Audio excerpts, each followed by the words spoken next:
الشيطان الرجيم بسم الله الرحمن الرحيم ولتكبروا الله على ما هداكم قال سبحانه وتعالى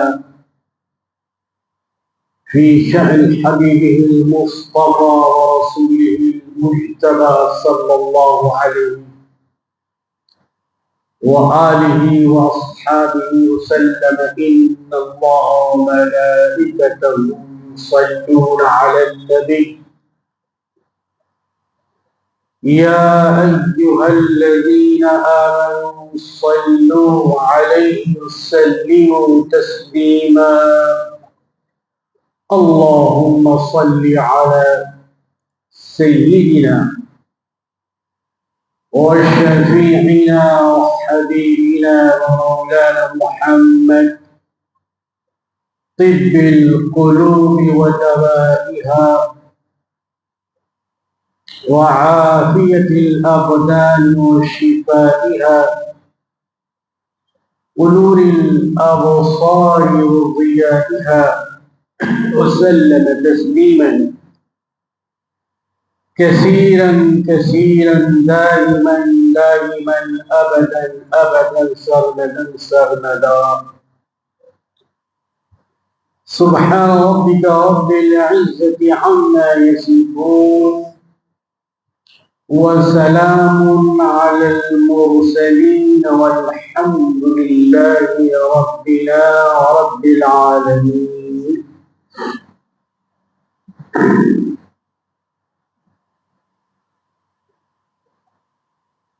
رمضان کا مبارک مہینہ اپنے اختتام کو پہنچا.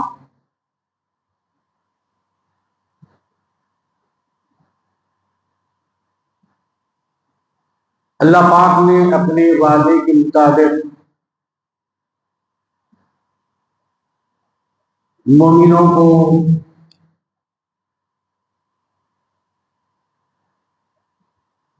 متقی بننے کے بعد وہ عظیم خوشخبری سنائی جو صرف اور صرف اس امت کے لیے خاص.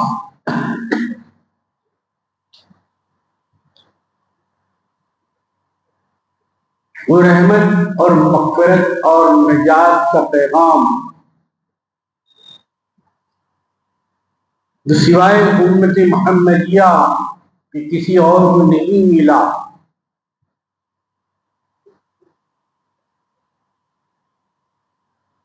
جنت کی وہ نعمتیں جو صرف امت محمدیہ کا حصہ ہے.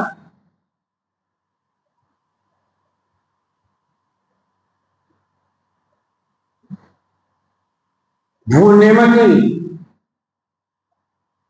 جو اللہ پاک نے مخلصین کے لیے خاص کر رکھی تھی. وہ راتیں جو صرف سرکار دو عالم صلی اللہ علیہ وسلم کی امت کا حصہ بنی. وہ دن، وہ گھڑیاں، وہ ساعتیں جو صرف اور صرف غلامان مصطفیٰ صلی اللہ علیہ وسلم کے قسمت میں اللہ تعالیٰ نے لکھی تھی، الحمدللہ وہ سب حاصل ہیں.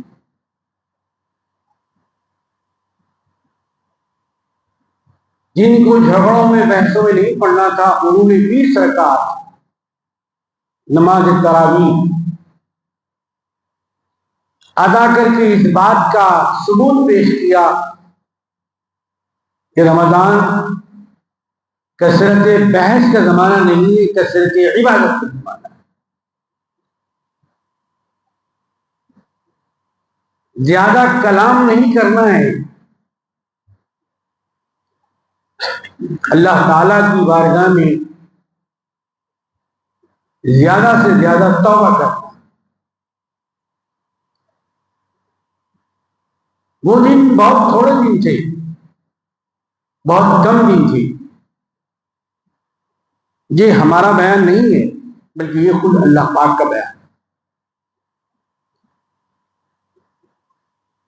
اے لوگوں، یہ جو دن تم کو عطا کیے گئے ایام معدودہ، بالکل گنتی کے چند دن ہیں جسے تم انگلیوں پر استعمال کر سکتے ہو۔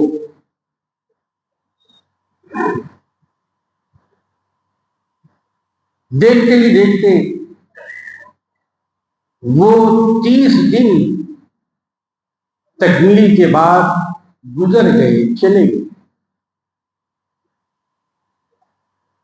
جسے ہم نے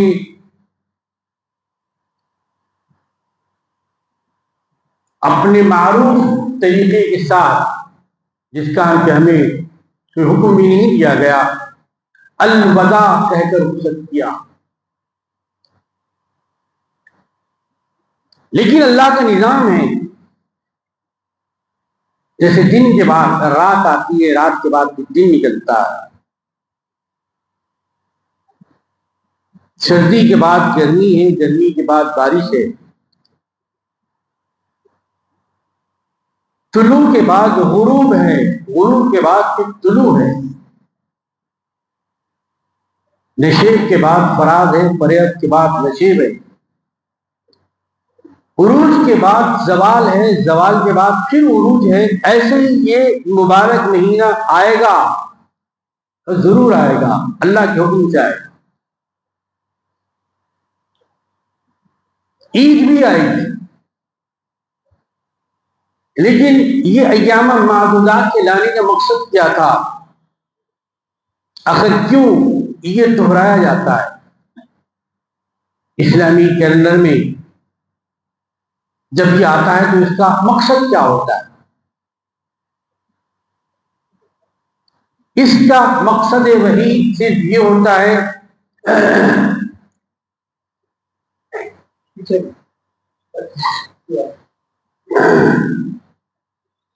مومن کا کلام صرف کلام نہ رہے بلکہ کلام محمدی بن جائے۔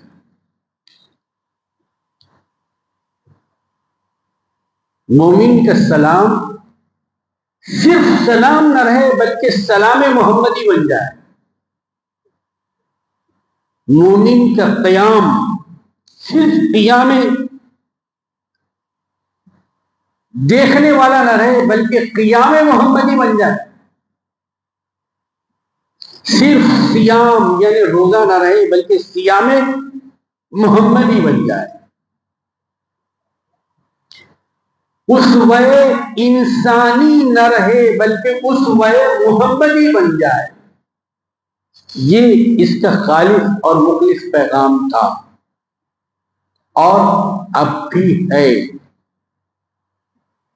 سرکار دو عالم محمد مصطفیٰ صلی اللہ علیہ وسلم نے اس کو یاد دلایا، بار بار یاد دلایا۔ مذکر کے معنی آتے ہیں یاد دلانے کی۔ وذکرہم بایام اللہ، قرآن پاک میں اگر آپ تلاوت فرماتے ہیں تو آپ کو یہ ذکر کا لفظ ملے گا۔ کس کو کہتے ہیں ذکر؟ ذکر تو ہے یاد کرنا، ذاکر جو ذکر کرتا ہے، مذکور جس کا ذکر ہوتا ہے۔ یہ ذکر کون ہے؟ ذکر یہ ذکر کو یاد دلانے والا ہے۔ ذکرہم بایام اللہ، قرآن مجید میں پیغمبروں سے اللہ تعالیٰ کا خطاب ہوا کہ اے میرے پیغمبر، آپ کی قوم کو، آپ کی امت کو یاد دلائیے وہ دن جو اللہ تعالیٰ نے ان پر انعام کے طور پر عطا فرمائے تھے۔ ان دنوں کو بھولنا نہیں ہے، ان راتوں کو فراموش کرنا نہیں۔ بنی اسرائیل کو یاد دلائیے کہ اللہ تعالیٰ نے ان کو ظالموں کے ظلم سے نجات دلائی تھی، یاد دلائیے۔ اس دن کو یاد دلائیے جس دن اللہ تبارک و تعالیٰ نے ان پر آسمان سے خاص دسترخوان نازل کیا تھا، ان کو یاد دلائیے۔ جس دن اللہ تبارک و تعالیٰ نے ان پر جو ذلت اور نکبت تھی اس کو دور فرما دیا تھا، اس دن کو یاد دلائیے۔ اس دن کو یاد دلائیے جس دن اللہ نے اپنی کتاب کو نازل کیا تھا. یہ دن بھولنے کے دن نہیں ہے، اس لیے رمضان میں بھولنے کا. جب دن کو نہیں بھلایا جا سکتا تو بہرحال مہینے کو کیسے بھلایا جا سکتا ہے؟ شب قدر کو کیسے بھلایا جا سکتا ہے؟ شب قدر صرف رمضان میں نہیں ہے. یہ ضرور ہے کہ شب قدر رمضان میں ہوتی ہے. 21ویں تاخرا سے لے کر رمضان کی آخری شب. لیکن اس رات کو دے کر یہ آپ کو سکھایا گیا، تربیت دی گئی، ٹریننگ دی گئی کہ صرف لیلۃ القدر کو لیلۃ القدر نہ سمجھو، بلکہ زندگی کی ہر رات کو لیلۃ القدر بنا. اللہ، بزرگان دین بے ساختہ یاد آ جاتے. انہوں نے صرف ایک رات ہی نہیں جاگا، کیونکہ ایک رات ہی عبادت نہیں، ایک رات کے لیے قرآن نہیں، ایک رات کے لیے نوافل نہیں. نوافل فرائض کے علاوہ تو ہر رات کے لیے، ہر وقت کے لیے. امام اعظم ابو حنیفہ النعمان بن ثابت کوفی رحمۃ اللہ علیہ، ایسی مبارک ہستی، ایسے ولی اللہ، ایسے عالمین، ایسے مفتی جن کو سرکار دو عالم کے صحابہ کا زمانہ ملا. کل پرسوں، سال 2 سال، 400 سال، 500 سال کے نہیں ہیں. اور صحابہ وہ ہے جن کو سرکار دو عالم صلی اللہ علیہ وسلم کا زمانہ ملا. سرکار دو عالم کے بعد صحابہ کا زمانہ، وہ زمانہ جس کو ملا وہ تابعین کے مقدس لفظ سے وہ ملقب ہوئے، جس کے بارے میں سرکار دو عالم علیہ السلام نے ارشاد فرمایا تھا، بہترین زمانہ، بہترین وقت، بہترین پیریڈ وہ میرا زمانہ ہے. سرکار کے زمانے میں اس سے بڑھ کے کون سا زمانہ مبارک ہو سکتا؟ رحمت عالم نور مجسم صلی اللہ علیہ وسلم جس آیت میں ہو، اس سے بڑھ کر کوئی زمانہ بہترین نہیں ہو سکتا. اسی دور میں قرآن مجید نازل ہوا، اسی دور میں 313 کم تعداد والے مسلمانوں کی مدد کے لیے، چونکہ ان کے پاس ایمان تھا، ایمان، شجاعت تھی، ہمت تھی، بہادری کی طاقت تھی، وہ ڈلڈل نہیں تھے، حق الیقین والے تھے، علم الیقین والے تھے. تو اللہ تعالیٰ نے ان کی مدد کے لیے آسمان سے 5000 فرشتوں کو نازل فرمایا. آج بھی اترتے ہوں گے فرشتے، اگر کسی آنکھوں میں اتنی طاقت ہے تو دیکھ لے. آج بھی اللہ کی رحمت آتی ہے، نازل ہوتی ہے، آج بھی فرشتوں سے مدد ہوتی ہے. اگر کوئی ہو ایمان والا اتنے پاور کا. دنیا تو جسم کے پیچھے پڑی ہوئی ہے، لاک ڈاؤن ہوگا تو کیا ہوگا، کھانا کیسے ملے گا، کرانہ کی دکان کھلی رہے گی یا بند رہے گی.